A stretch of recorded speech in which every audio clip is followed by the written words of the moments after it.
What's up, fam? Welcome back to another chilling chapter. Before we dive into today's twisted mystery, Father Brown and Murderer, hid in plain sight, hit me up. What made you smile today, and where in the world are you listening from? I'm featuring your stories in the next drop, so don't be shy. Now grab your tea, dim the lights, and get ready, because nothing in Whispers in the Fog is ever what it seems. Let's begin. Chapter 1. The Shocking Silence of St. Mary's. The village of Kembleford was draped in an eerie blanket of mist that clung to the cobblestone paths like a lingering memory. The sun had not yet managed to pierce through the gloom of the early morning, casting a muted pall over the town, where the only sound punctuating the stillness was the faint chirping of birds, too timid to take flight.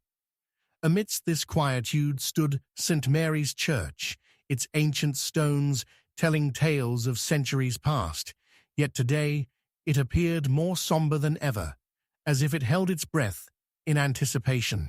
Father Brown had arrived to prepare for the Sunday service, but an inexplicable tension hung in the air. As he approached the heavy oak doors, a strange foreboding gripped him. The usual sounds of the village, the hum of life, children laughing, church bells chiming, seemed muted, swallowed by the fog. With the creak of the door, he stepped inside, the scent of polished wood and stale incense welcoming him like a long-lost friend. But it was the stillness within that sent a shiver down his spine. St. Mary's was empty. No parishioners gathered in quiet contemplation. No choir rehearsing for the hymn. Again, the silence enveloped him, thick and oppressive, the kind that begged to be broken.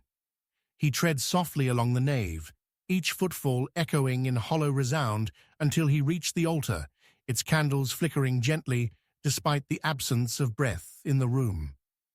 "Evelyn," he called out softly, his voice reverberating off the stone walls. The church's caretaker, a woman of sturdy build and a manner as unyielding as the church's own architecture, typically bustled about at this hour, dusting the pews or arranging the flowers. But there was no reply. Cold seeds of worry began to plant themselves in his gut as he feared the worst. Pushing aside the unease gnawing at him, he ventured deeper into the church. The door to the vestry was ajar, and beyond it, another layer of silence lay heavy. With a gentle push, he entered, heart racing. The dim light filtered through stained glass, casting a colorful pattern on the floor as he scanned the room. His gaze landed on a scene that halted his breath. Evelyn was slumped forward, her head resting on the table, surrounded by scattered sheets of parchment. Ink pots tipped over like fallen soldiers, staining the table in inky smears. "Evelyn," Father Brown rushed to her side, checking for signs of life. She was cold, but there was no visible injury, nor the odor of bitter almonds that signified poison. Instead, nestled near her hands was a small, folded note. Taking it carefully, he opened the paper, revealing uneven, hurried writing. It must be him," it read ominously, the ink blurred by tears, or perhaps rain. "Father, forgive me. I did not mean for it to happen." Father Brown's thoughts raced, sifting through possibilities in rapid succession. Who was she warning about? Had someone threatened her, or had she drawn closer to the edge of desperation? Though he could not uncover the answer just yet, one thing was clear. Evelyn had known something, perhaps even something dangerous. With urgency, he retrieved the note and tucked it into his pocket, his mind racing like the wind, rustling through the trees outside. The village had always been a tapestry of secrets. People came and went, whispered of affairs, social rivalries, and lingering grievances. Today, One of those secrets had found its way to St. Mary's, and now the very heart of the village lay still, echoing with unanswered questions. As he exited the vestry, the muted light seemed to dim further, shadows creeping along the walls like spectres. The church lacked its usual warmth, now a hollow husk that reverberated with the weight of a crime that had yet to reveal itself. Stepping back out into the misty morning, Father Brown was greeted by an unusual sight. A figure clad in a long, dark coat, standing at the edge of the graveyard as if rooted by an invisible tether.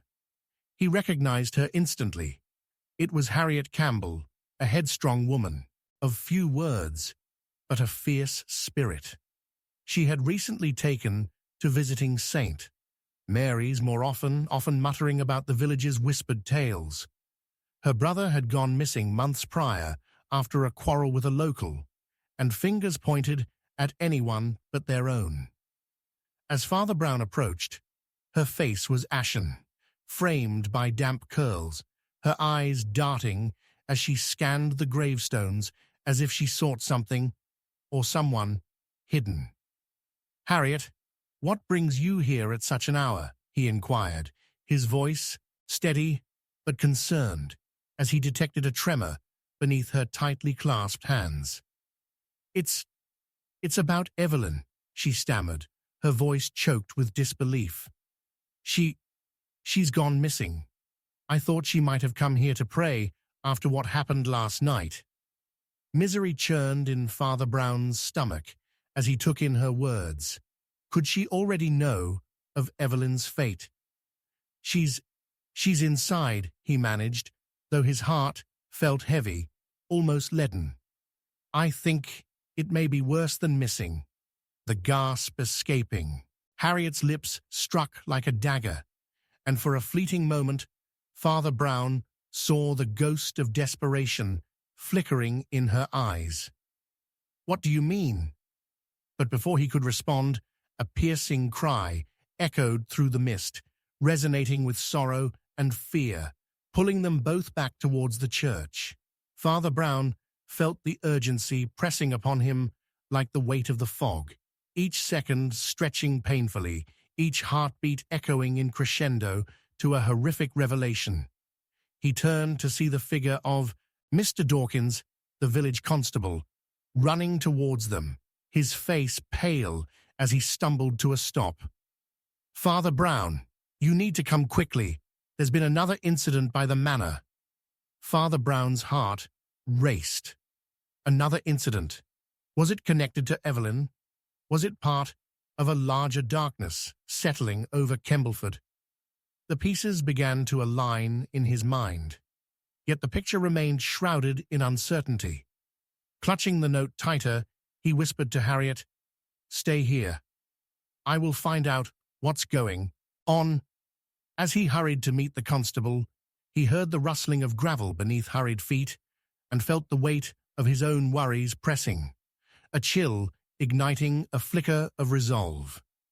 The fog churned, thickening with secrets still hidden, as Kembleford's silence bore down heavily around him, carrying promises yet to be uncovered.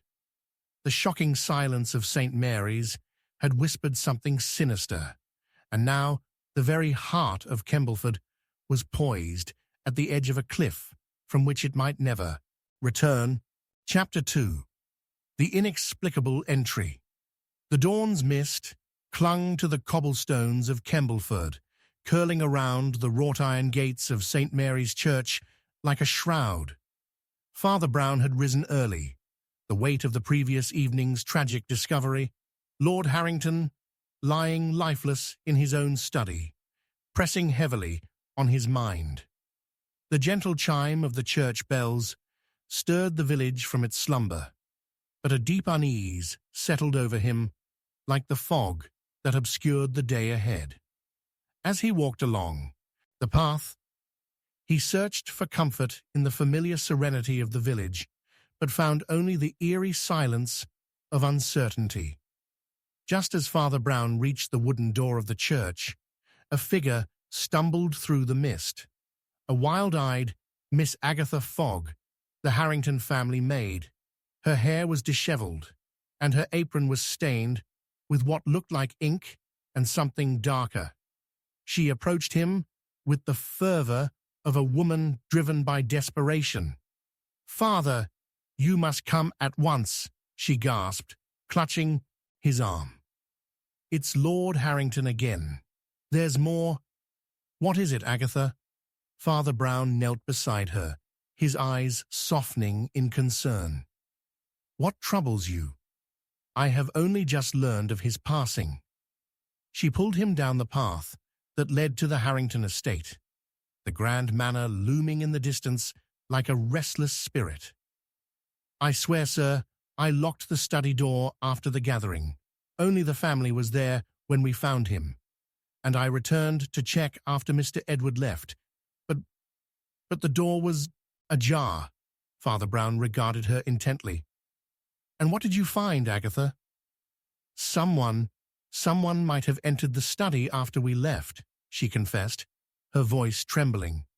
"I found the papers strewn everywhere and an empty bottle of ink, a fresh spill on the floor, but no one was there." "Harrington's death was listed as a heart attack," Father Brown said, carefully weighing Agatha's words. "Yet there seems to be much more to this. Come, let us investigate." With Agatha leading the way, they entered the manor, its once proud halls now cloaked in shadows that whispered of tragedy. Father Brown noticed the coldness of the air, a stark contrast to the warm light filtering through the stained glass. He could not shake the feeling that the home, a cherished relic of aristocracy, had transformed into a vessel of death. As they reached the study, the door creaked loudly, a ghostly echo of the house's sorrow. The room was in disarray, as though a storm had swept through it. Papers lay scattered across the floor, the rich mahogany desk marred by deep ink stains. "What exactly were you looking for, Agatha?" Father Brown asked, kneeling beside the desk and examining the chaotic remnants of its former order. I don't know, Father, but I'd overheard Lord Harrington mention a letter," she whispered. "Something to do with Edward." "Edward?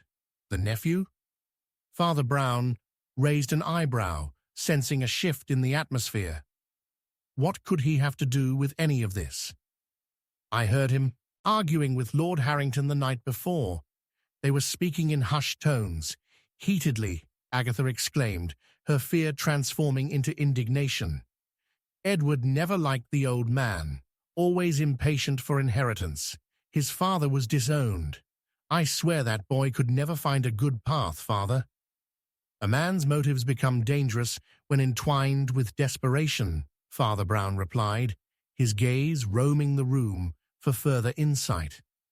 "Tell me, did he have access to the study? Was he present at the gathering when Lord Harrington died?"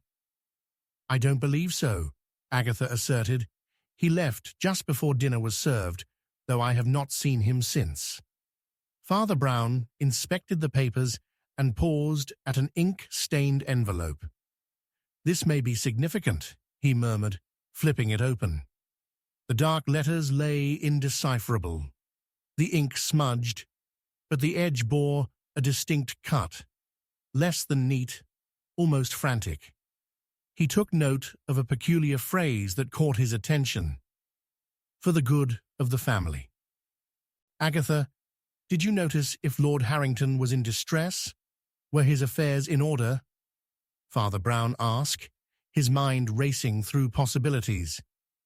"Only on occasion did he express worried sentiments, Father, particularly about his own burgeoning health and the family's financial future. This whole estate," as the words hung in the air, the ground beneath them seemed to tremble, and a sudden noise interrupted the tense atmosphere, a muffled sound from beneath the floorboards, resembling something rolling away. "What was that?" Agatha squeaked, stepping back toward the door. her face devoid of color. "I believe we might have uncovered something even more telling," Father Brown stated calmly, moving to the fire mantel where the sound seemed most pronounced. Leaning closer, he pressed upon a loose board and heard the familiar sound of a dull thud, followed by a scuffle as he uncovered a hidden compartment. Inside, nestled among a collection of dusty remnants, lay a rolled parchment and a tarnished locket. Father Brown hesitated, a sense of foreboding washing over him. "The letter, this could tie back to everything we suspect. Agatha, could you fetch a candle? We must see what secrets this room holds." As Agatha hurried away, Father Brown unrolled the parchment, revealing an unusual family tree, one that spoke of hidden lineage and estrangement, lines crossed out with peculiar rage. He traced the ink with his fingers, a revelation dawning upon him. The truth rattled his heart. The last line shared an unexpected name, one he had not anticipated, including Lord Harrington's secrets with ties most forbidden. When Agatha returned with the candle, the light flickered ominously, illuminating Father Brown's face, etched with newfound understanding. The deeper they ventured into the web of familial ties, the more treacherous it became. "The family we thought we knew was never as it seemed," he murmured to her. "And I fear that with Lord Harrington gone and Edward still missing, this is only the beginning." Before he could finish his thought, a sudden crash echoed from beyond the study door, drawing them back with its startling ferocity. An intruder or a more troubling spectre, perhaps even a spectre from within their very own ranks. Father Brown steeled himself, instincts alert. The next reveal was closer than it appeared. A piece of the shadows awaited just outside as dread clutched at the corners of their minds. The clock chimed, time was quickly running out, and they stood at the brink of the next layer of the mystery, poised to fall deeper into its dark heart. Chapter 3. A Will Divided. The fog lay thick over Kembleford, weaving itself through cobbled streets and curling around the ancient stones of St. Mary's Church. At that hour, just before dawn, the village was poised between night and day, casting an ethereal pallor over the world. Inside the rectory, Father Brown sat at his crooked oak table, poring over the latest issues of the universe. His brow furrowed as he contemplated Edgar Devereux's dark portrait that now hung in his mind, dark, brooding, and now quite dead. Just a few days before, Devereux had shocked the entire village with the announcement of his new will, which seemed to cut off long-time friends and charitable causes in favor of a mysterious young woman who had been a stranger until recently. The village buzzed with whispers of whispers, resentments simmering beneath a thin veneer of civility. Father Brown had merely observed from the margins until now. The air of discord was palpable, and an unsettled feeling nestled in the pit of his stomach. A sudden knock on the door broke the stillness. The heavy wooden door swung open to reveal Inspector Mallory, a tall man with a precise demeanor. The inspector rarely made early morning visits, and his presence in the small rectory was both unusual and foreboding. "Father," he said, his voice low and serious, "we need to talk." Father Brown gestured for him to take a seat. "Is it about Edgar?" Mallory nodded, his brow furrowed. "I've just come from his estate. You might want to come if you can. There's been an incident." The urgency in his tone propelled Father Brown from his chair. A mere 20 minutes later, they arrived at the Devereux Manor, a sprawling stone edifice draped in ivy, over which the morning fog seemed to cling like the whispers of the villagers. Inside, the atmosphere was thick with tension, murmurings echoing off the grand, dark wood walls. A group of somber faces turned towards them as they entered. Among them stood Virginia Devereux, Edgar's estranged sister. The red flashes of her hair contrasted strikingly with her pale complexion. Her eyes, usually sharp and articulate, now swam with grief, not only for her brother, but perhaps for a lifetime of bitterness. "Father Brown," she said, her voice quavering as she walked forward, "you must help us unravel this." She thrust a piece of paper into his hands, a slender document that made his heart race. It was a copy of the new will, signed only a week prior, bequeathing a significant portion of Devereux's estate to an unfamiliar name, Clara Yates. Clara Yates? Father Brown's mind raced. "Do you know her?" Virginia's face twisted, emotions rolling like waves upon a beach. She was nothing but a shadow at the periphery of his life. A brief affair, he called her. But now she holds his fortune. So many stood to gain.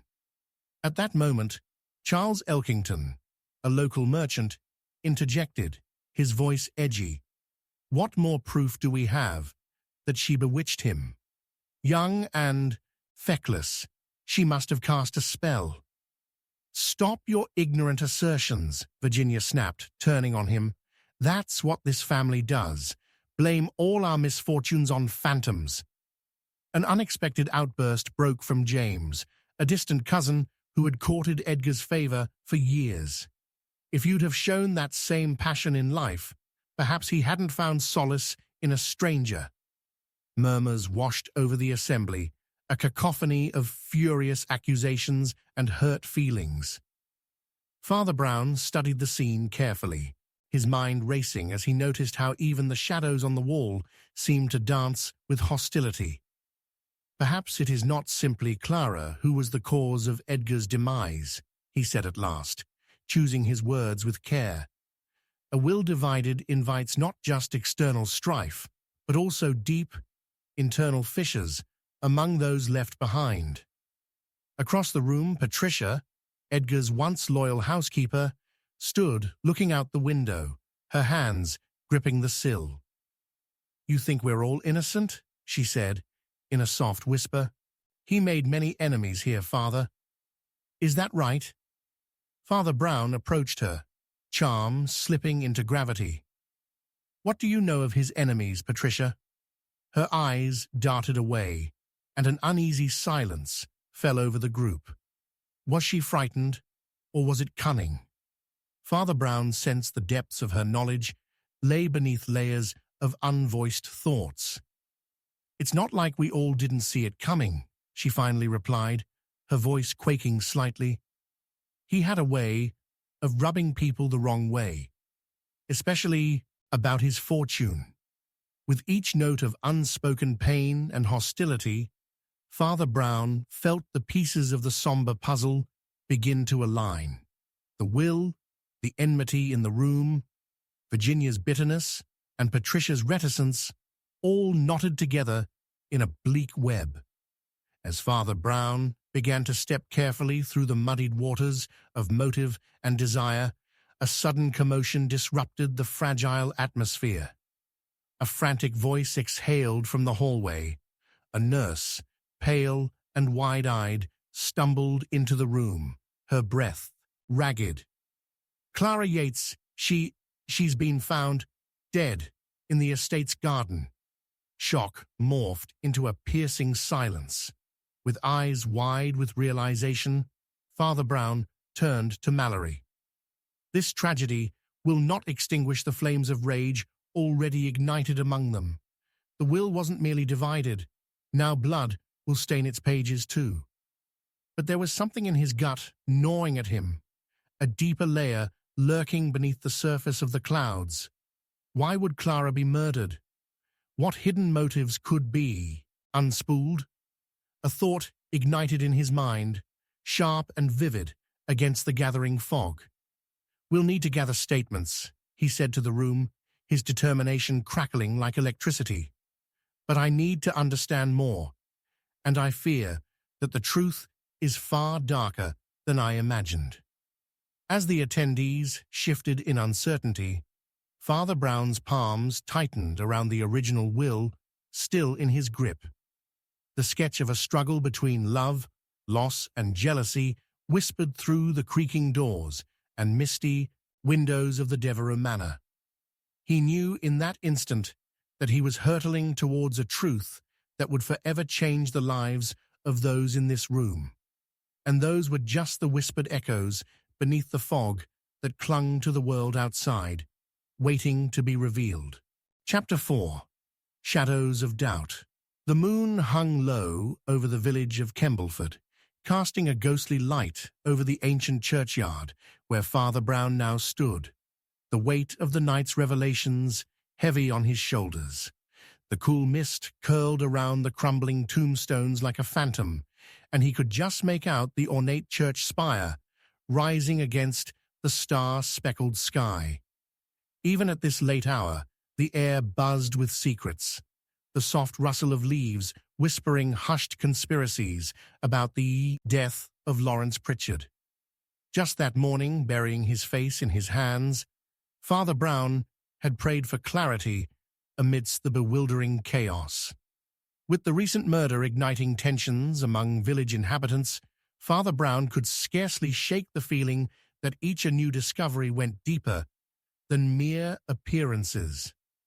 Glancing down at his watch, he noted the time, nearly 10 o'clock, when, like a spectre summoned from the fog, he heard hurried footsteps approaching.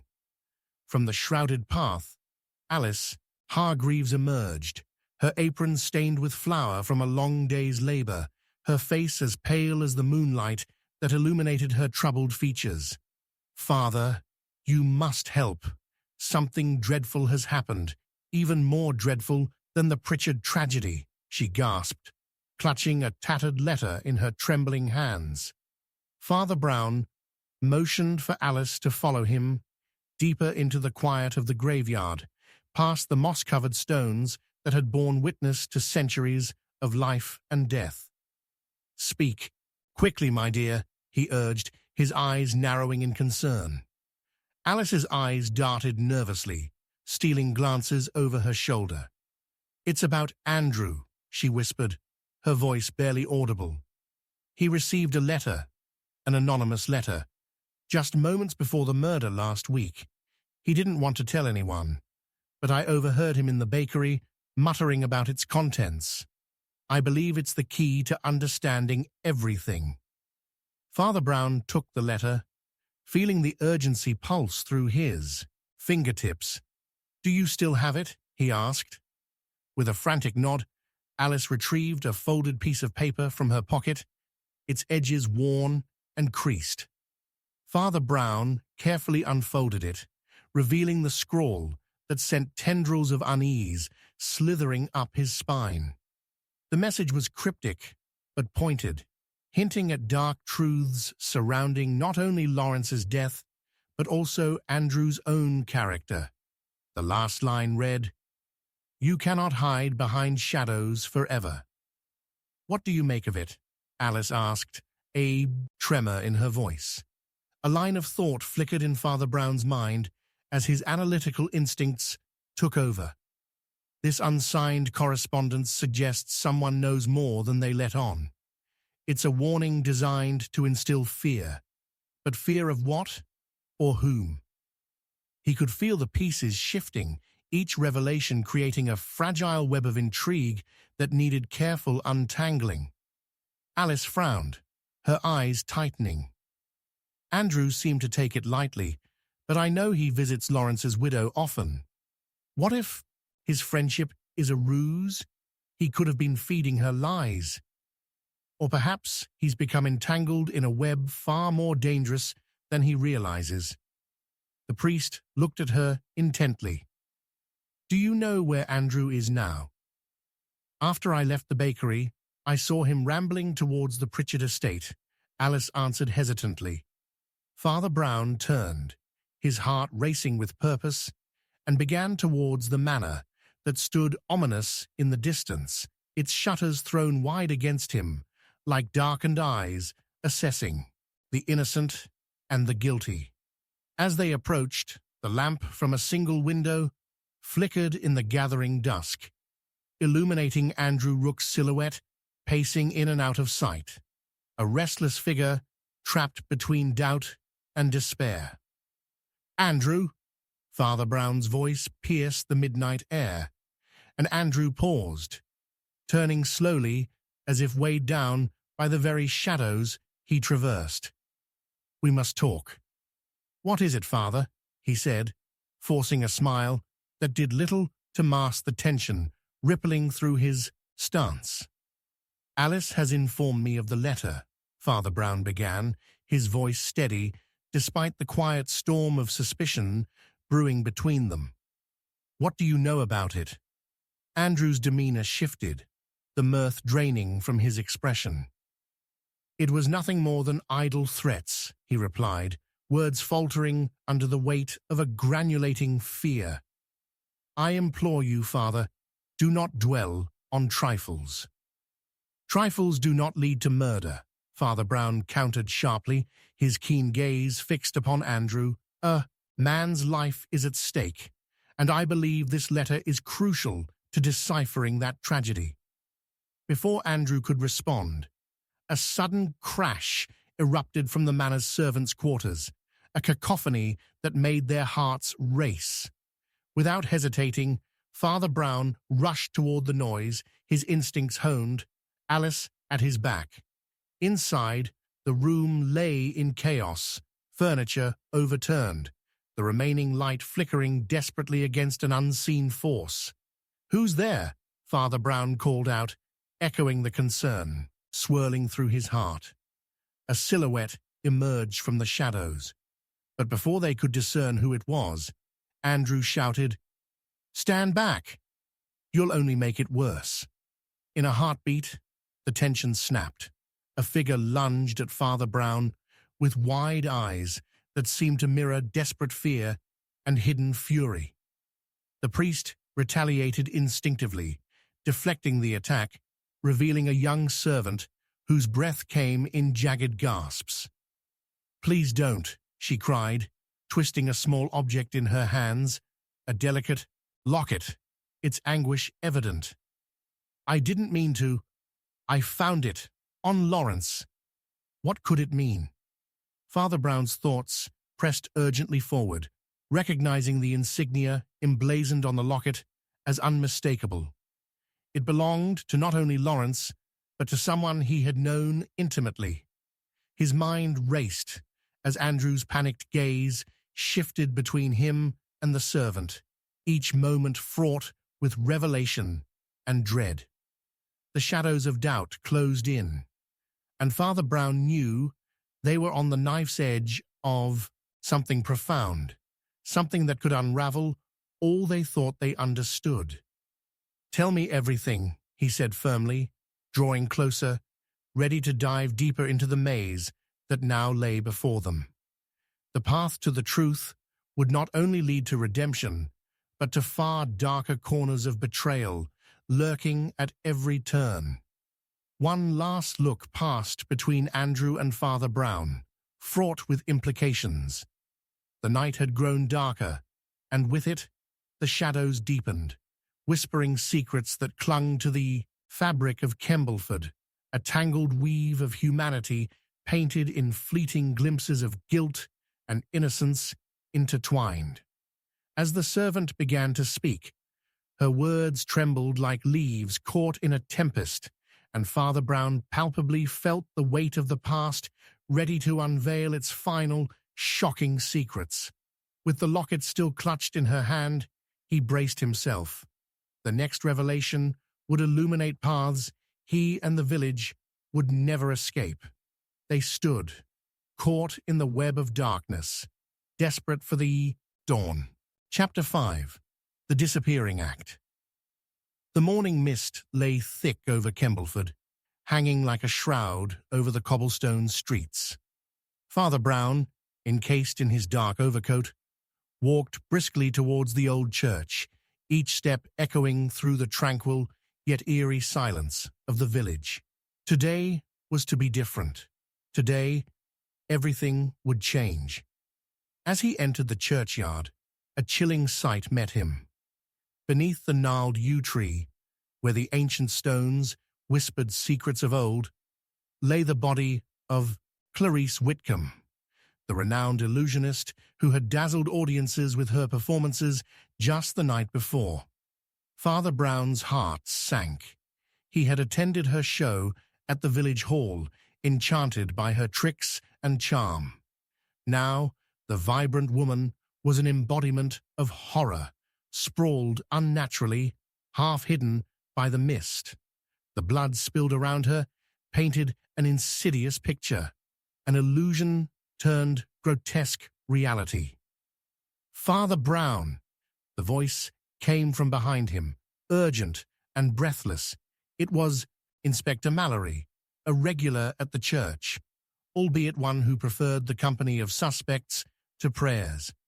His brow was furrowed, eyes betraying an emotion beyond his usual stoicism.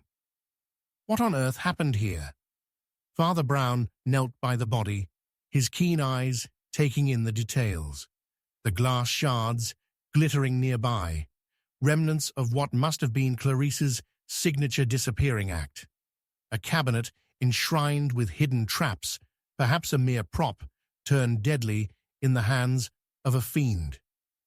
"It appears she didn't vanish as intended," he said softly, but his thoughts were quickening. "Tell me, Inspector, did anyone see her last night after the show?" Several patrons remained, as Clarice was known to mingle. Mallory hesitated, but they all claim she left the hall after her final act. "It was quite an elaborate exit. Part of the show, I suppose. It's strange, though.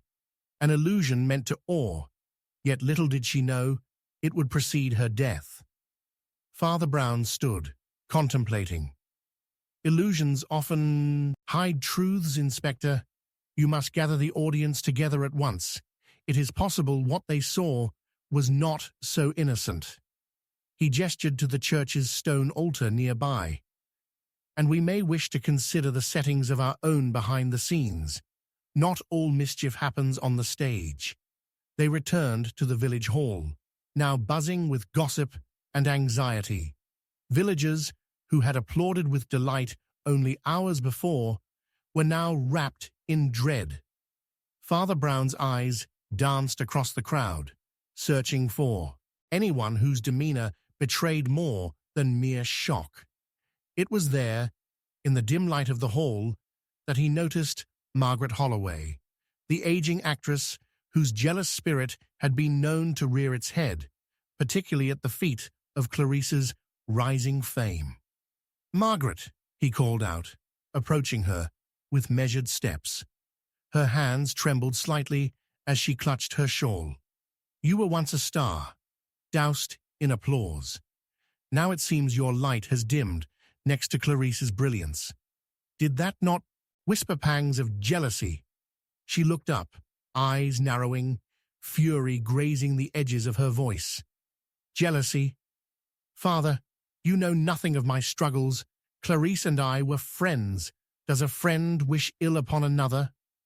Yet as she spoke, Father Brown caught her gaze, flicker towards the back of the hall, her thoughts betraying her. "Friends do sometimes succumb to envy.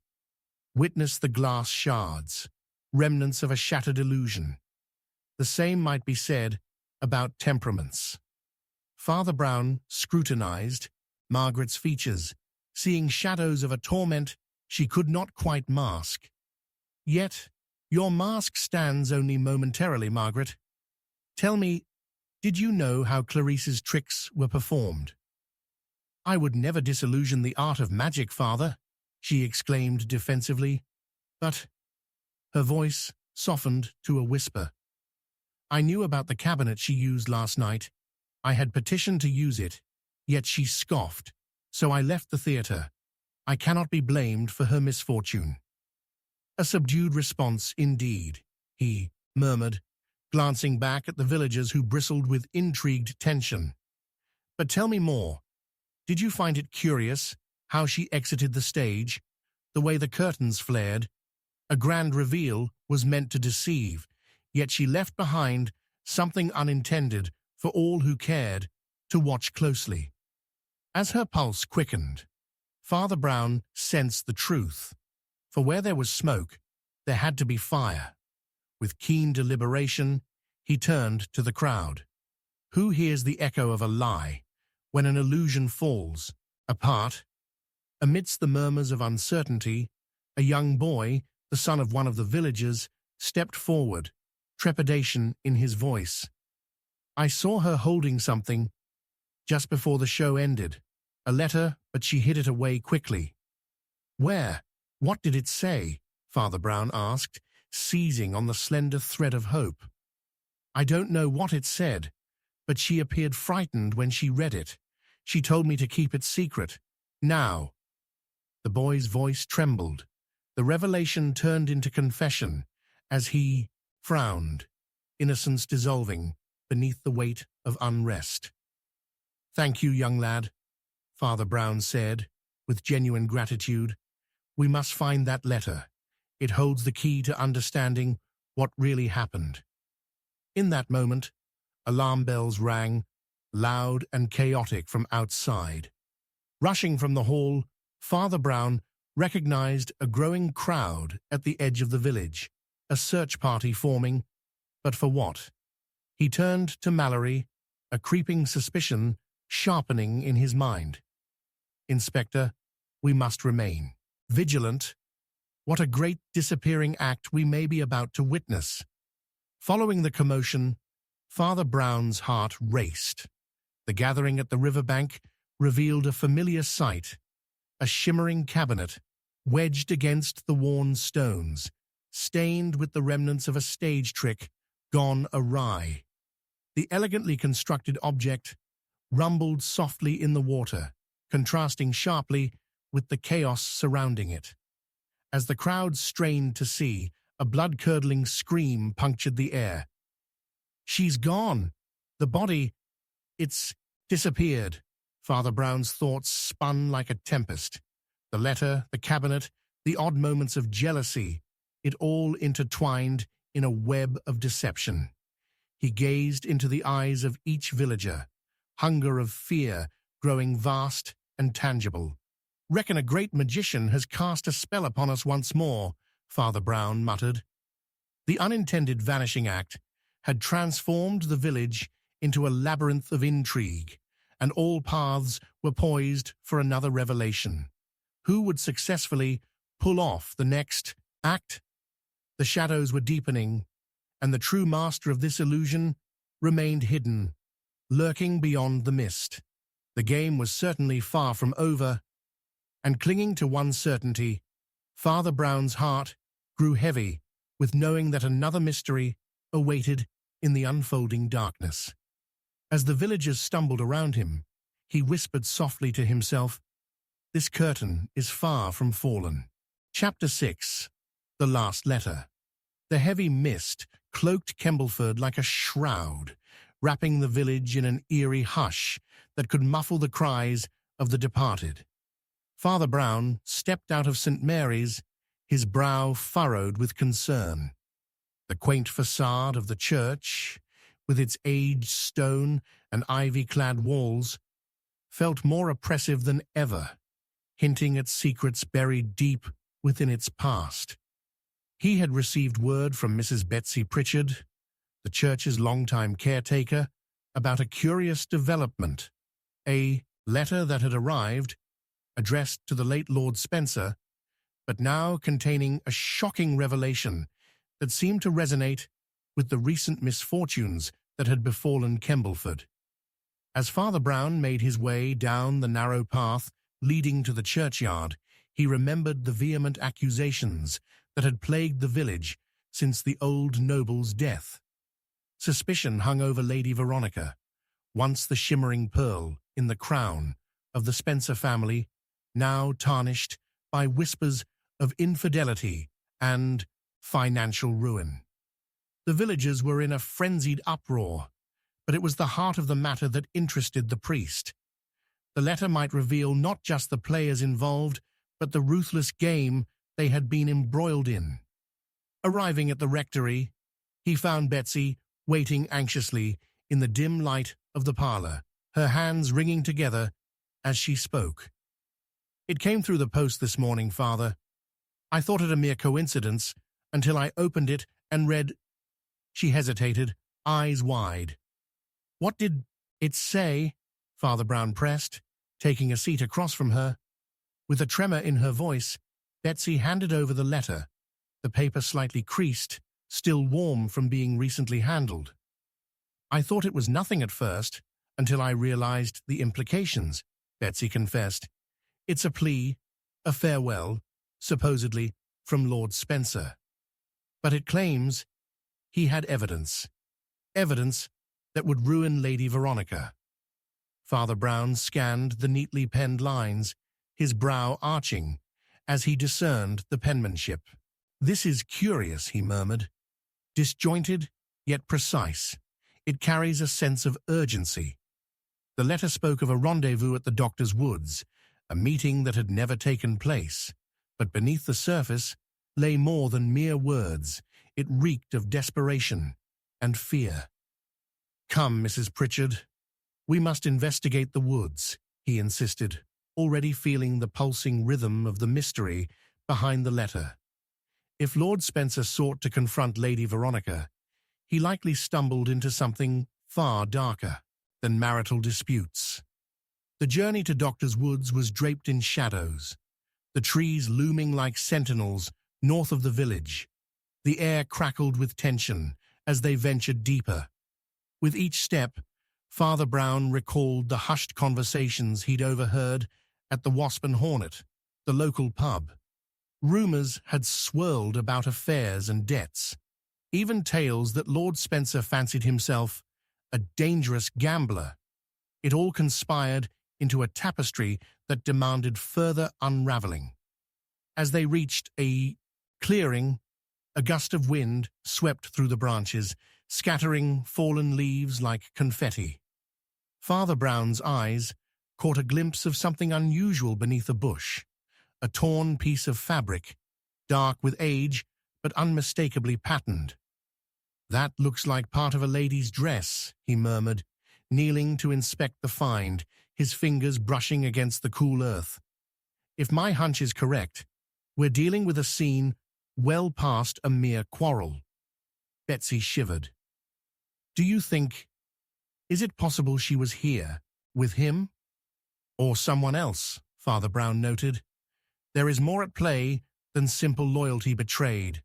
Perhaps jealousy as well, a motive that lays deep in the human heart, more than mere circumstances."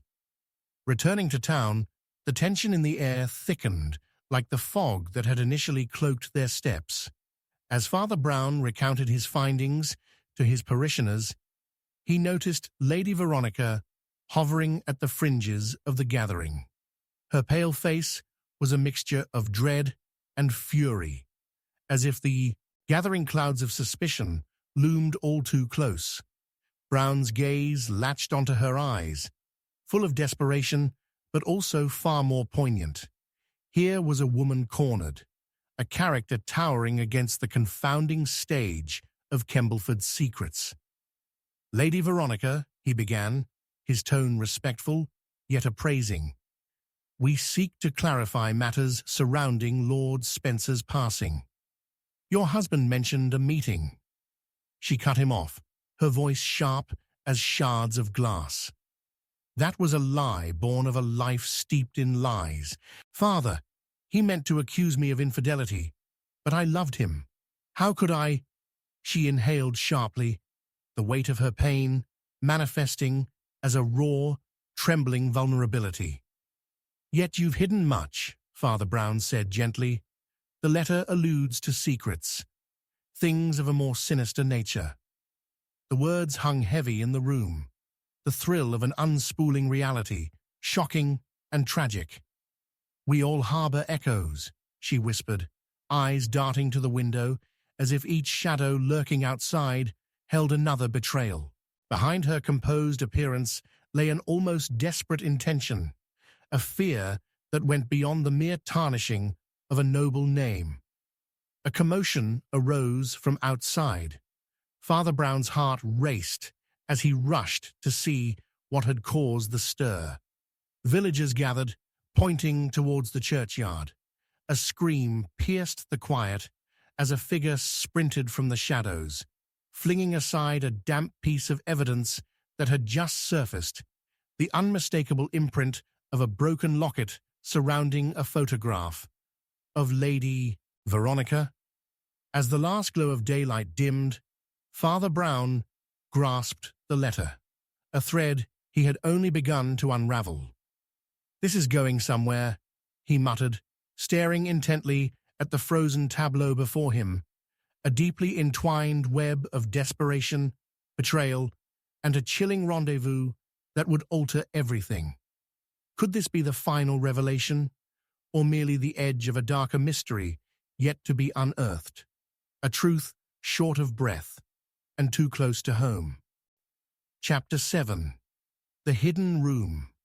The damp chill of the autumn morning clung to the air like a forgotten secret, weaving itself through the craggy stones of St. Mary's Church in Kembleford. Father Brown had already climbed the 2 narrow steps leading to the churchyard when a frantic figure burst through the wooden gates. With pale cheeks and shivering hands, it was Mrs. Cartwright, the village's self-appointed sentinel of gossip and keeper of secrets. Her eyes, wide with anxiety, flickered from Father Brown to the path behind her, as if she expected dark figures to emerge from the mist. "Father, you must come at once. It's Thomas. He's—" She hesitated, her breath escaping in bursts. "He's dead. In the manor." Father Brown's brow furrowed, a storm of thoughts swirling within. Thomas Murdoch, the cantankerous yet brilliant historian, had called him earlier that week, speaking of strange occurrences and shadows that flitted through the halls of his ancient family home. Now the man lay, lifeless, within its creaking walls. "Lead the way, Mrs. Cartwright," he said, already pondering what this wretched turn of events might indicate. The manor loomed like a dark sentinel against the slate-grey sky, its ivy-clad exterior hiding centuries of history and perhaps some unspeakable tragedy. As they approached, Father Brown noted the flickering lantern through the main window, casting a tremulous light over the stone steps, an unsettling harbinger of the grim discovery that awaited. Inside, the air felt heavy with secrets suffocating the very walls. A crackle underfoot reminded him of other places he had visited. Cobwebbed corners, unturned pages, and the echoes of whispered confessions. He followed Mrs. Cartwright into the dim drawing-room where Thomas lay slumped over his old writing desk, a quill clutched in his lifeless fingers, ink spilling like blood on the parchment. "Call Dr. Everly," Father Brown said firmly, but something in Thomas's position struck him as off. A meticulous man, Thomas would not let ink stain his work so carelessly, nor would he spill it in a manner that suggested a trivial demise. "Who would do such a thing?" whimpered Mrs. Cartwright, her gaze darting to the dark corners as if expecting a ghostly hand to reach out. "Not who, but why," Father Brown murmured, kneeling to examine the desk. Bills and old letters were strewn about, but one parchment lay atop them, the words barely legible beneath the ink smear. "Mrs. Cartwright, fetch me the candlestick from the mantel, will you?" She hurried to comply, and while she searched, Father Brown turned his attention to the shadows gathering along the edges of the room. Thomas's legacies were curiously absent in the immediate chaos. The priceless artifacts of his family lineage, the items from every historical period he so passionately chronicled, seemed unnaturally undisturbed. Casting a glance around the room, he noted the heavy tapestry along one wall, a scene depicting an ancient battle, the fabric faded and threadbare. It seemed incongruous among the scattered paraphernalia of a man who had dedicated his life to the preservation of history. His thoughts flickered to old Lady Murdoch, who'd advised him not to pursue Thomas's inquiries into a family scandal, a riddle wrapped in shadows. Returning, Mrs. Cartwright delivered the candlestick, her hands trembling. "What is it you suspect?" she asked. Thomas was unique. Knowledgeable, yes, but he also carried burdens, secrets of his own family that could have led to his demise. He tipped the candlestick toward the darkening tapestry, revealing a glint of brass. "Now, if I am correct?" "Yes." He slid the candlestick along the edge of the paneling, and to Mrs. Cartwright's astonishment, it clicked against the wood. A narrow panel swung open with a hushed creak, revealing a hidden alcove. Inside lay a small trunk, dust-etched and ancient, its leather worn with time. "Father, what in heaven's name?" Mrs. Cartwright gasped. "Secrets often lie where one least expects them," Father Brown said quietly, kneeling before the trunk. "It appears Thomas had reasons to hide more than mere belongings here." With gentle persistence, he opened the trunk, each creak echoing ominously throughout the silence. Inside, an array of dusty scrolls and old diaries lay tangled within each other, but at the forefront was an elegantly penned letter, its words woven with a hurried elegance. "What does it say?" Mrs. Cartwright asked, moving closer. Father Brown unfurled the letter, his mind racing as he scanned its lines. "To my dear brother, should you wish to know the truth of our lineage, I suggest you dig deeper into Father's old journals. The answer lies buried in the hidden room, where Desmond had his final stand." He blinked, feeling the weight of the warning. The mention of Desmond Murdoch, Thomas's ancestor, once embroiled in a scandal over stolen artifacts, sent shivers down his spine. The family's reputation had been shadowed by deceit, and it was evident now that Thomas had intended to unearth something from the past, something that had driven him to seek the truth at great risk. "What hidden room?" Mrs. Cartwright's voice was edged with anxiety. The very room Thomas concealed so fervently, a room perhaps not accessible through the manor's traditional layout. He locked eyes with her, a mix of urgency and grimness marking his expression. If it exists, he likely unearthed something that warranted the removal of another. Just then, a noise echoed from above, the unmistakable cry of a warning. Father Brown, heart racing, turned to the staircase leading to the upper floors. Their discovery was far from over. "Stay here," he commanded, feeling the pulse of a deeper mystery resonate through the house. It was a labyrinth filled with dangers untold. As he ascended, the shadows swirled around him, a silent tempest of unanswered questions. In the quiet of the manor, each step echoed with a palpable sense of dread, for deep within its walls, behind cracks and hidden alcoves, lay not only the truth, but the potential for even graver dangers waiting to be revealed. "Father, be careful!" Mrs. Cartwright's voice trailed behind him, but he pressed on. The hidden room beckoned like a siren's call, and as he reached the door leading to the attic, he felt the chilling whisper of history urging him to uncover its secrets.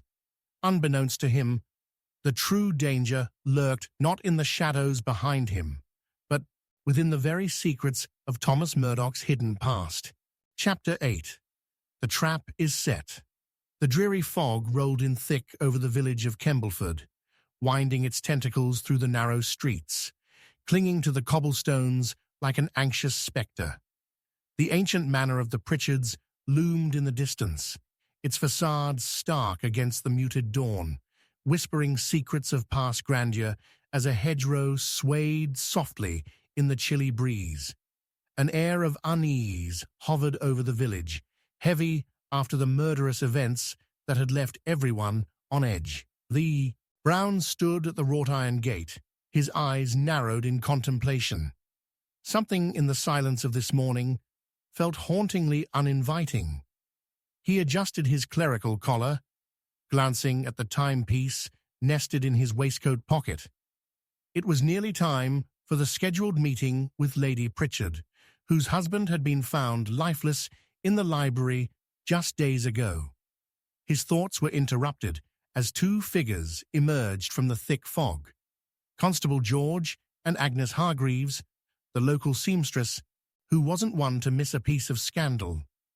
"There you are, Father," called George, his brow furrowed in concern. "We've another mystery afoot. Last night I discovered something unusual in the manor." Agnes leaned closer, her eyes bright with curiosity. "Do tell, Constable. Has that dreadful man returned to haunt the halls?" George shook his head. "Not a ghost, but a letter. A most peculiar letter, it seems, hidden behind a sacred relic in the chapel." Father Brown's interest was piqued. "A letter? How very intriguing. What did it say?" "That's the strange part," George replied, raising an eyebrow. "There's no signature, just a warning.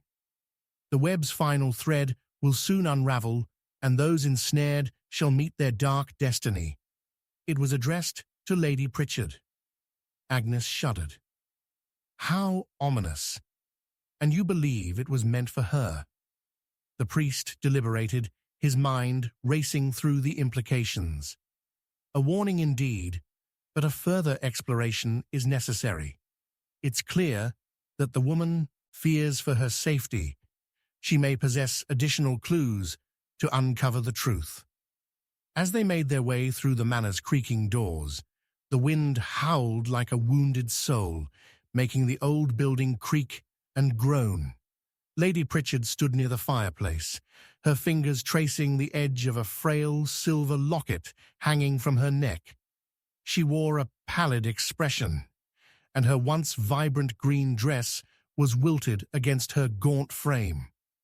"Father Brown," she said, almost breathless, You've come to help solve this dreadful business."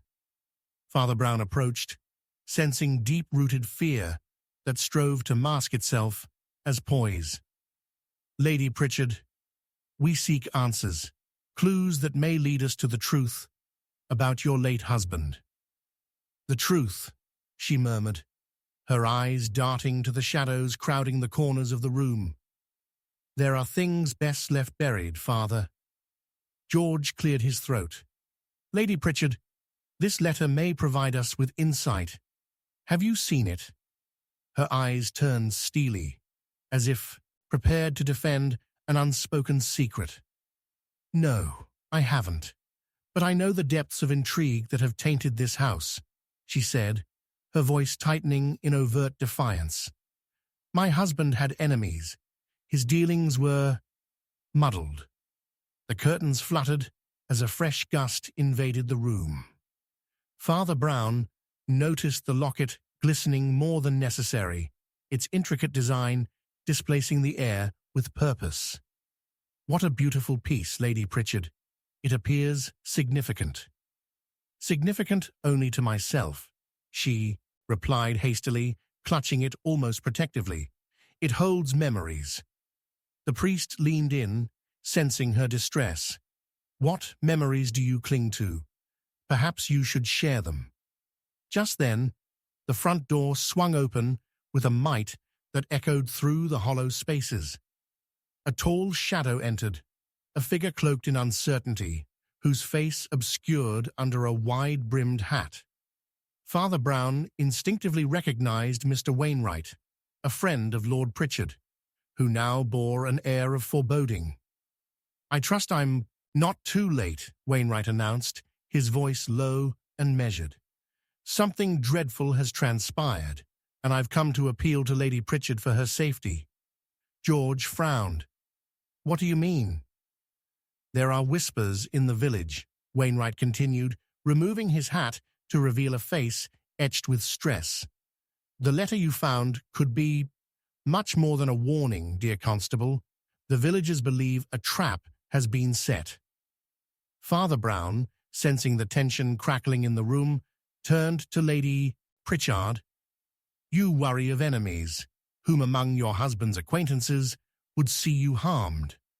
Her breath caught, and for a fleeting moment, vulnerability overtook her stoic exterior.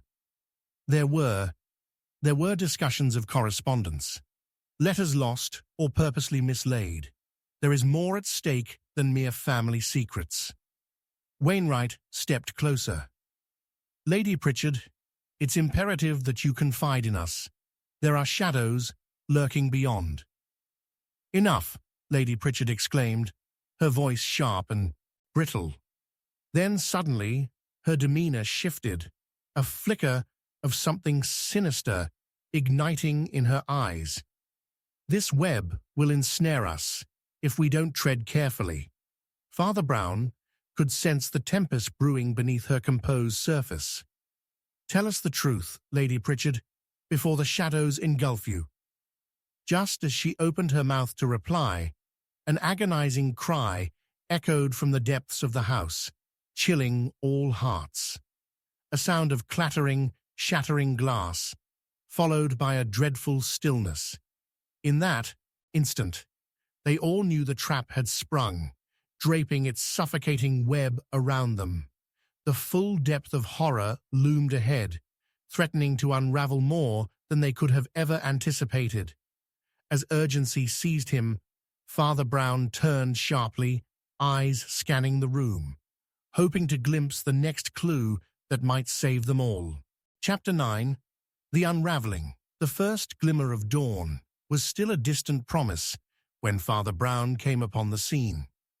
The old churchyard of St. Mary's, shrouded in a thick mist, concealed the twisted branches of ancient yews as they clawed their way into the hazy abyss. A low fog meandered through the stones, things half seen, darting in and out of sight, as though whispering secrets to one another. The stillness was profound, broken only by the occasional scuffle of a startled crow. But there, against the backdrop of violet sky and lingering darkness, something felt profoundly wrong. A shallow breath caught in his throat as he crossed the threshold of the iron gate, the familiar creaks echoing an ominous welcome. Beneath an old chestnut tree, the outline of a figure lay sprawled amid the dew-kissed grass, a hint of crimson staining the white collar of their shirt. "Lord have mercy," he murmured, swiftly kneeling beside the motionless form of Geraldine Hargrove, the village artist. Father Brown carefully lifted her limp wrist, feeling for the pulse that was not there.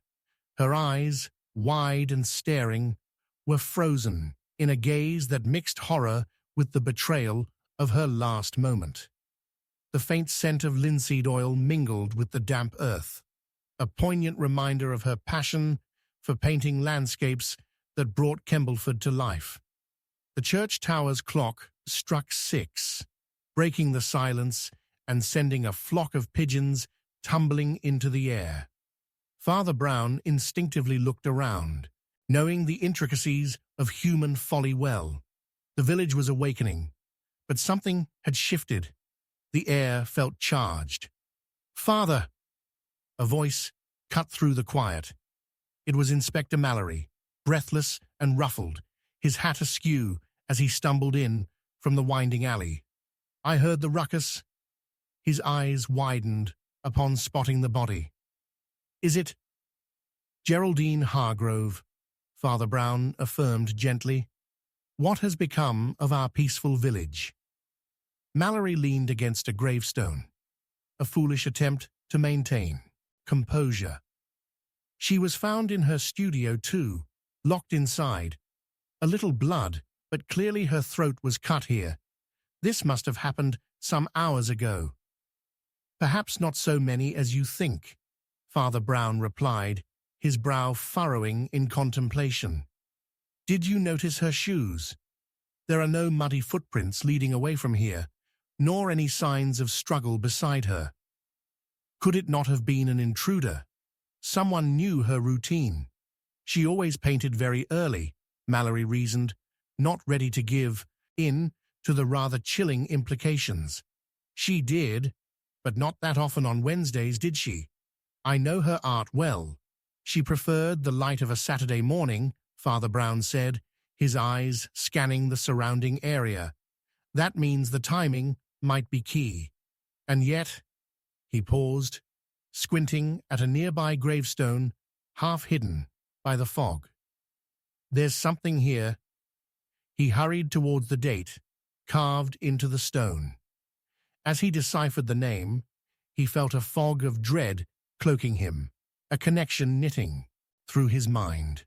The gravestone recorded that of an Edward Hargrove, the brother of Geraldine, who had passed years earlier under dubious circumstances widely rumored to involve misfortune and madness.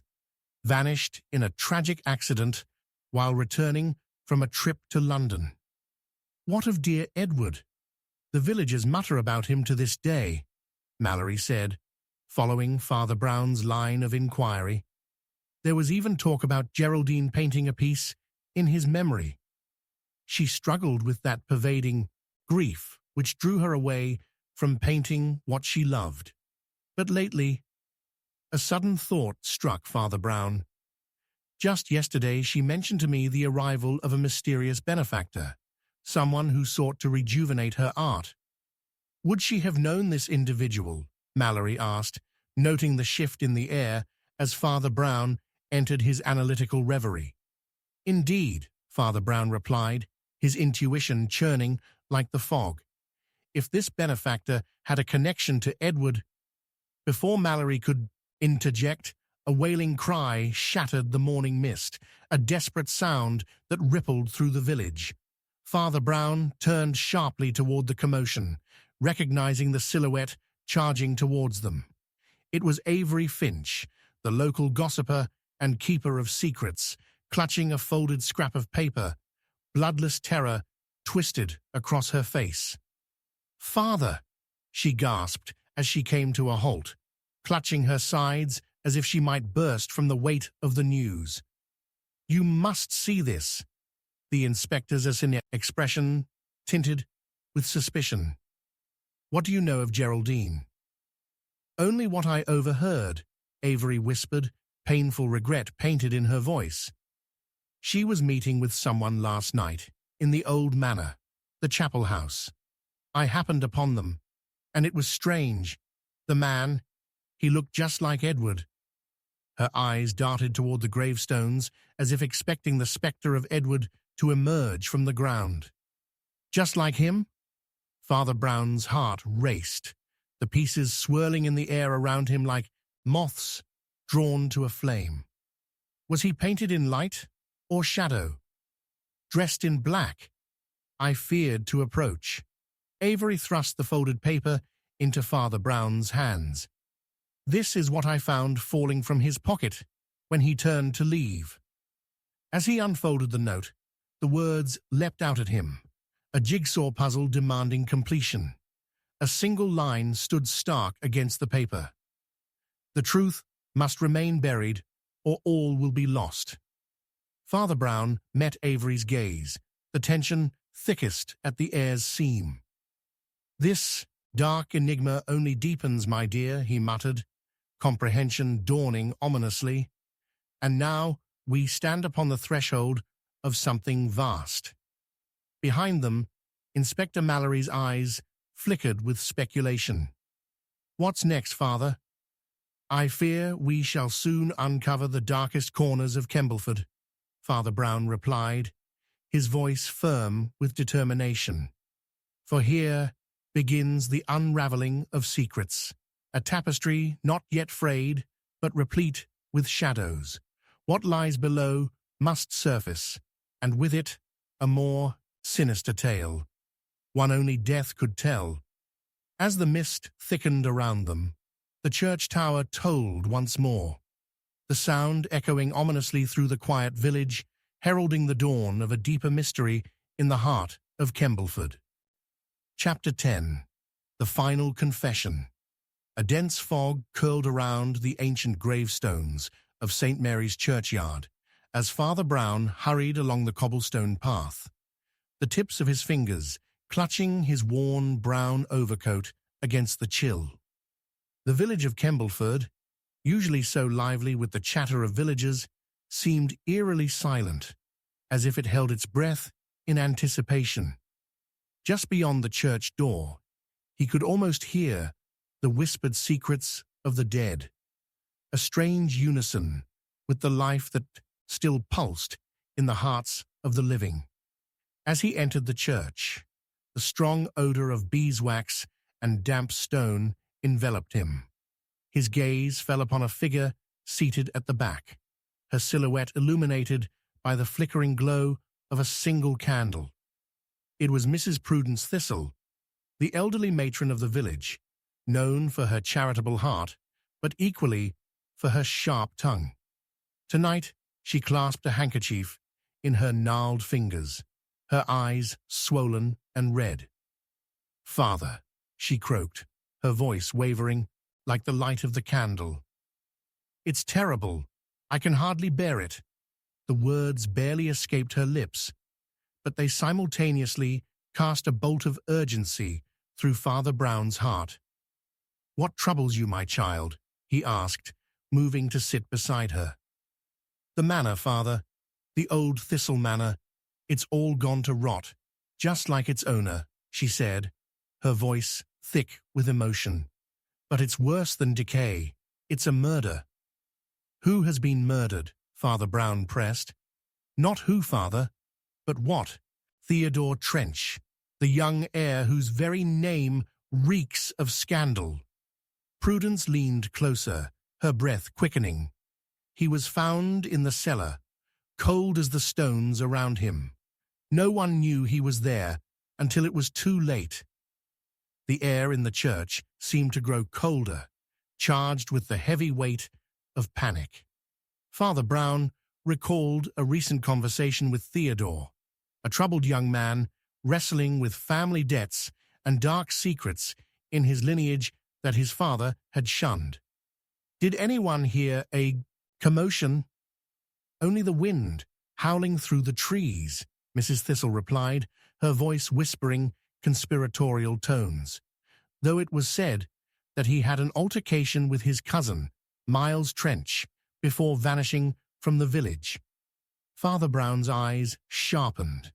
Miles, the brooding cousin, was known for his animosity toward Theodore, driven by jealousy and their shared expectation of inheritance from the aging patriarch. There was the motive laid bare, but something still gnawed at the back of Father Brown's mind. The manner of the young heir's death remained a mystery, wrapped in deception. "Then we must see the manor," Father Brown finally declared, rising up with emotion that stirred the aging pews as he did. "Do you have the key?" "I do," she replied, dread filling her gaze. "It's cursed, Father, a place where generations have met untimely ends. When despair surrounds a place, the truth often lurks therein like a trapped animal," he replied thoughtfully as they stepped into the fog-soaked night, the air thickening with foreboding. As they ambled through the manor's grand entrance, the opulent trappings were nearly lost to layers of dust. The lanterns sputtered in protest against the darkness, illuminating a faded portrait of the old patriarch, whose eyes seemed to follow them with judgment. "What was so precious here that it has festered into this?" Father Brown murmured, taking in the room's faded elegance. They made their way to the cellar through a narrow staircase, the wooden steps creaking ominously with each descent. The air down here was colder, heavy with the scent of earth and decay. At the bottom, a dim flickering revealed the outline of Theodore's body, still draped on the floor, as if oblivious to the shadows that whispered around him. Father Brown crouched next to the corpse, examining the scene. A trickle of blood oozed from the side of Theodore's mouth, and as Father Brown's keen eyes observed more closely, he saw something glinting, a small brass key nestled under the boy's hand. He lifted it gently, locking eyes with Mrs. Thistle. This key must lead somewhere important. But where? She asked, confusion knitting her brow. Perhaps to a safe of scandalous secrets that could blur the lines of guilt, Father Brown responded, his mind racing. The connection to Miles feels too pronounced, like a misdirection. Suddenly, footsteps echoed above them, sending a surge of adrenaline through Father Brown. "Is someone else in the house?" he whispered, urgency tightening his chest. Before Mrs. Thistle could answer, the door at the top of the stairs slammed shut with ferocious force, casting them into an unsettling silence. They shared a glance filled with uncertainty, the pulse of fear thrumming in the air. "It's him, the cousin," she gasped, voice shaking. Father Brown quickly pocketed the key, contemplating their options. Just then, they heard a whisper floating down the staircase, chilling in its ambiguity. "The truth is buried within the Trench family, but can you see it?" It was Miles. Father Brown's heart raced, but his composure remained intact. "Stay close," he whispered, motioning Prudence to follow him deeper into the cellar. A glimmer in unobtrusive shadow caught his eye. Another door hidden behind some damp crates.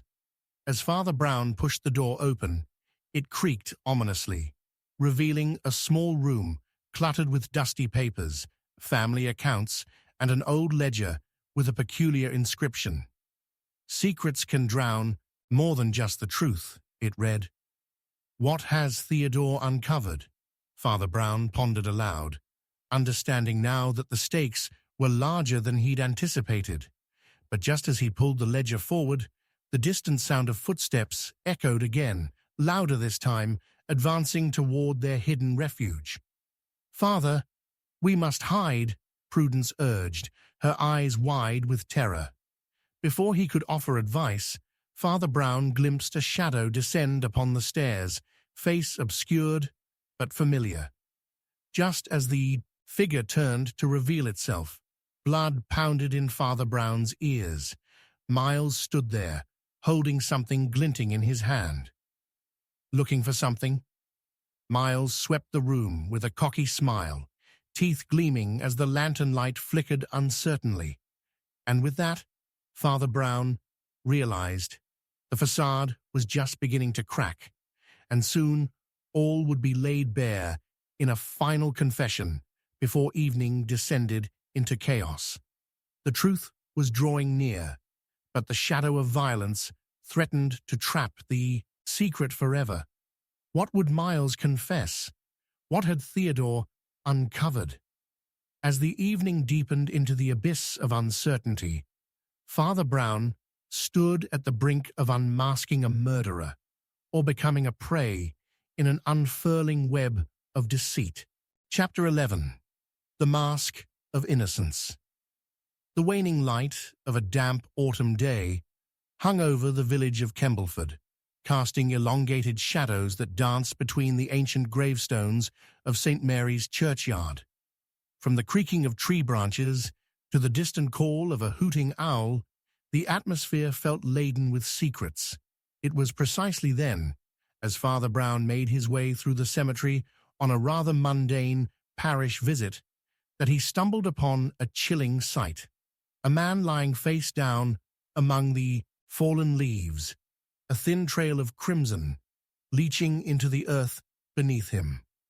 Kneeling beside the lifeless figure, Father Brown could not help but recognize the well-coiffed hair and boisterous waistcoat of Sir Reginald Tubbington, a wealthy landlord known for his long-standing feud with the local gentry. His eyes, now dull and lifeless, had overlooked his own end for far too long, perhaps hunting for a final victory in his ongoing skirmish for land and respect. Father Brown reached to check for a pulse, but the faint warmth that lingered was dissipating quickly.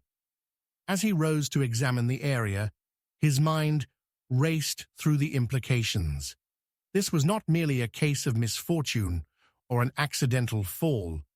Seraphina, the widow of Sir Reginald, had made no secret of her wretched marriage, and the threads of desire and revenge interwove themselves into many corners of Kembleford's social tapestry.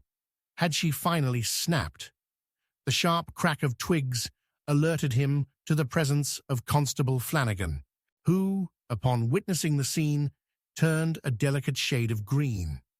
"Father, what in heaven's name happened here?"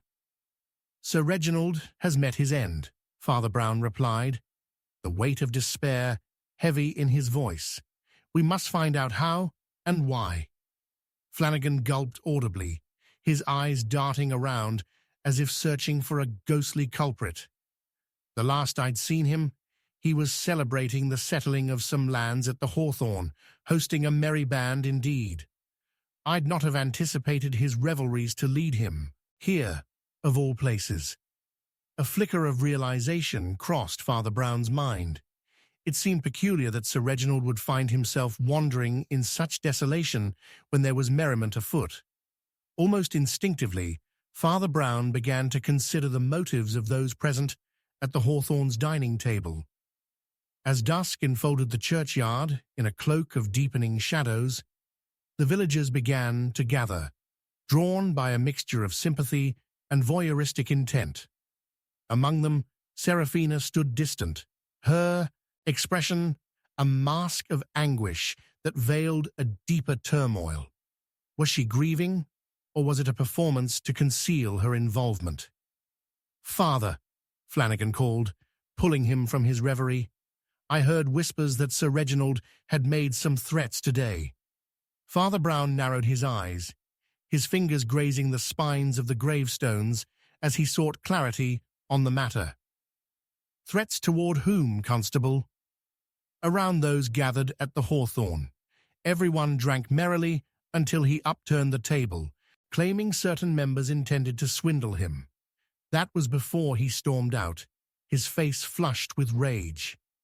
The name that entwined itself within Father Brown's thoughts was Lionel, Seraphina's apparent confidant, a poet now lodged within their evenings in laughter and mischief. To endure the storm of Sir Reginald's sharp words could well have rendered Lionel desperate to strike a deal or even seek revenge. "Constable," Father Brown said, a sudden inclination urging him forth, "bring me the poet." Flanagan nodded and slipped away into the gathering crowd. Moments later, Lionel appeared, his demeanor marred with uncertainty and a tinge of something akin to guilt that lurked behind his keen blue eyes. "Father Brown," he stammered, feigning innocence, I was just passing by. I wouldn't know a thing about what happened." "Then perhaps you might explain why you left the Hawthorns so hastily shortly after Sir Reginald." Lionel hesitated, the glimmer of light in his eyes diminished. "We had an argument. He accused me of plotting against him. Nonsense, really.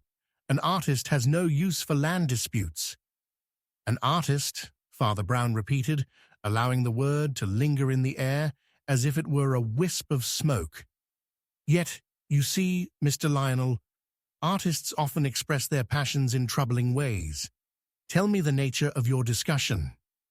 Realization dawned on Lionel's face, and he shook his head in desperate deflection. Reginald was a madman in a desperate situation. A family, legacy at stake, a will designed to fracture. The masked air of innocence wearing thin, Lionel's body language revealed a flicker of aggression beneath delicate threats, yet nothing substantial weighed upon his words. And yet, something gnawed at Father Brown. Was it Lionel's pride to be an artist? Or did he envy that of Sir Reginald's station. As the moon began its ascent, casting eerie light through the boughs above, Father Brown felt an unsettling conclusion at hand. It was then, from behind the trees, emerged a figure clad in darker clothing, barely illuminated, save for a glint of something metallic clasped tightly in her hand. "Get away from him, Father!" Seraphina's voice cut through the murmur of the crowd like a palpable blade. "You've no idea who you're dealing with."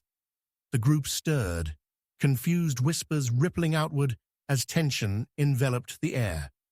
Lionel stepped back, eyes darting between Seraphina and Father Brown, calculating. "Seraphina," Father Brown replied slowly, his voice strong and steady. "I mean only to find the truth." "Truth," she spat, anger tumbling forth. "You think you know what truth is? This village only thrives on lies." Father Brown could see the wildness in her eyes, undeterred and powerful. With the moonlight washing over the graveyard, the fresh scent of damp earth mixed with the agony of grief.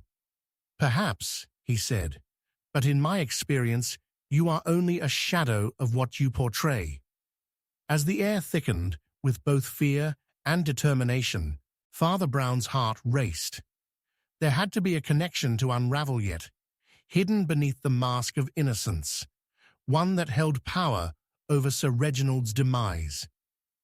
"Perhaps we should all retire to the hawthorn and discuss this further," Father Brown suggested carefully, observing the shifting expressions of his captives. As he turned to lead them back, the moonlight caught on a glinting object he had not at first perceived. It was a locket, unmistakably worn, that had slipped from Seraphina's grasp, revealing a script that unmistakably spelled a name, one that would shatter the fragile sense of innocence surrounding them. "Wait," he commanded, realization dawning like a thunderclap in the gloom. "This locket, whose is it?" A slow gasp followed, swallowed by the rising wind that rattled through the churchyard. With that, the unsettling truth loomed. It would take only one question, one clue, before the mask fell and the true killer was unveiled. As he held the locket aloft, the anguish in Seraphina's eyes spoke volumes, and in that moment, Father Brown knew the ties that bound them were more complicated than he had anticipated. The path to revelation was winding, yet he could feel the fabric of understanding tense around him, ready to tear. Each answer now begged further inquiry as the night closed in, shrouding Kembleford's secrets in darkness. With bated breath, they stood at the precipice of a deadly revelation, the faint echo of a truth soon to unfold, each step drawing nearer to the heart of the mystery that awaited them in Chapter 12. Chapter 12. The Truth Revealed. The pale light of dawn seeped through the thick mist that blanketed Kembleford, shrouding the village like the whispers of secrets long buried. In the courtyard of St. Mary's Church, the clock struck 7, its chime echoing through the stillness. Father Brown made his way from the rectory, the sound of his wooden cane tapping rhythmically against the cobblestones. He arrived at the church just as Mrs. Dawkins, the churchwarden, hurried from the bell tower, her face ashen. "Father, you must come quickly. It's Mr. Lavington. He's been found." "What do you mean, found?" Father Brown asked, feeling the day's foreboding sweep over him. "Is he hurt?" No, it's worse. In the old chapel," she stammered, leading him through the wooden door, its hinges groaning in protest. The chapel, with its crumbling stone walls and stained glass windows, held an air of sanctity even in decay. But that morning, the tranquility was shattered. There lay Reginald Lavington, a once proud benefactor of the village, sprawled across the floor, lifeless and pallid, surrounded by a scattering of wilted autumnal leaves, despite the outside world being in the height of summer. Father Brown observed the peculiar tableau, his mind racing. "Did you move anything?" he inquired, kneeling beside the body. "Of course not. I didn't touch anything except to check for signs of life," Mrs. Dawkins managed, her voice trembling. "I just leapt back when I saw him." Father Brown glanced up to meet her troubled gaze. "There's something here yet," he murmured, looking closely at the leaves. They were not merely debris. He recognized them, associated them with the rare sycamore in Lavington's garden, behind the manor where they clashed in pettiness. The past few weeks had seen rising tensions between Lavington and his neighbors, fueled by old grievances and jealousy. But now, with the image of the man lying there, it seemed such conflict had turned deadly. The sound of hurried footsteps interrupted his thoughts. Constable Gibbons burst into the chapel, breathless and wide-eyed. "Father, the villagers are gossiping about Lavington and the affair with Miss Turner. Say it's connected." "Affairs sow chaos, but seldom murder," Father Brown interjected gently, but his thoughts churned as he stood once more, surveying the space. "What do we know?" "He was alive last night," Gibbons said, straightening his shoulders. "Seen in the Red Lion, though who was his company is unclear. Drink may have fogged his mind." Father Brown's eyes caught a glimpse of something glinting beneath Reginald's fingers. He knelt again, brushing aside the leaves to reveal a delicate locket, tarnished and half open. Inside, an indistinct photograph remained hidden, blurred by time.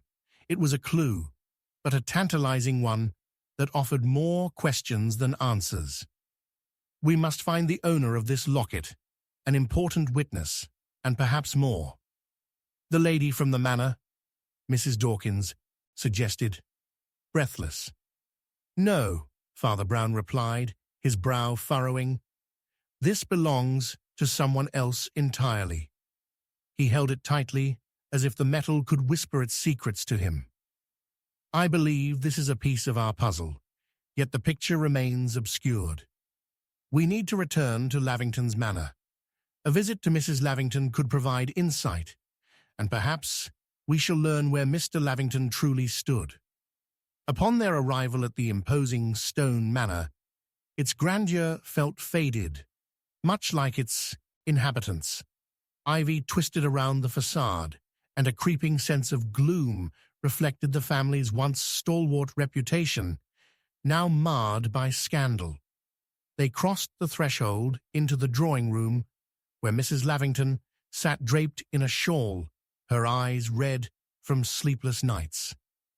"Reginald is gone," she spoke, void of emotion. It was a facade, revealing nothing of the turmoil beneath. "I imagined he would eventually tire of this charade." "Did you love him?" Father Brown queried, his voice as gentle as the summer breeze that carried the scent of roses through the open window. "Love?" she scoffed, eyes flashing. "He was never the man I thought him to be. Only one thing mattered to him: prestige in our garden of gossiping acquaintances." Father Brown's keen instincts sensed bitterness, perhaps misplaced allegiance.